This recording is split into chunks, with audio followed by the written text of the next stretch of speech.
বিসমিল্লাহির রহমানির রহিম। আসসালামু আলাইকুম। হ্যালো গাইস, সবাই কেমন আছেন? আশা করছি সবাই ভালো আছেন। চলে আসলাম আবারও মজার একটি ভিডিও নিয়ে। চলে এসেছি আমার ছোটো খালার বাসায়। এখানে আসতো আমি যেহেতু বাবুচির মতোই ধরতে গেলে এখানেও কিছু আমি রান্না করবো। আর কী রান্না করবো সেটা আপনাদেরকে দেখাচ্ছি।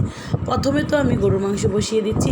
পরের মতো তেল দিয়ে দারচিনি, এলাচ, লবঙ্গ, গোলমরিচ, তেজপাতা এবং পেঁয়াজ দিয়ে ভালো করে একটু ভেজে সেখানে দিয়ে দিচ্ছি বাটা মশলাগুলো। এখানে বাটা মশলা বলতে সেখানে আদা, রসুন, পেঁয়াজ, জিরা সব কিছু একসাথে আমার খালা ব্লেন্ডার করে দিয়েছে।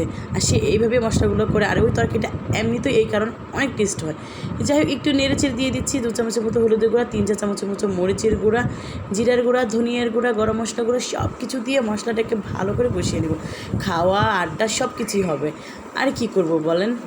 ছোটো খালু যে আমাদেরকে দাওয়াত করে আসলো, যে আমাদের বাসায় আসতো, আমাদের দাওয়াত দিয়েছে, ভালো কথা, বাট আমার হাতেই রান্না খেতে হবে। যাই হোক, নিজে যেখানে যাই সেখানেই তো রান্না করে খেতে হয়।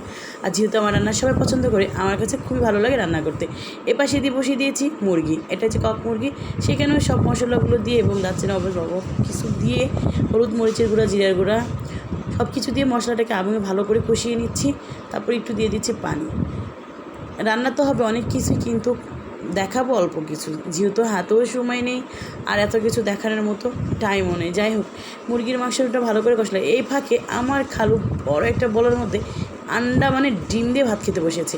আর এই পাশে খালা আমাকে বাদাম বেটে দিচ্ছে, দেশি বাদাম, যেটা আমি গরুর মাংসের মধ্যে ইউজ করব। আমার খালার হাতে তো কোনোই জোর নেই।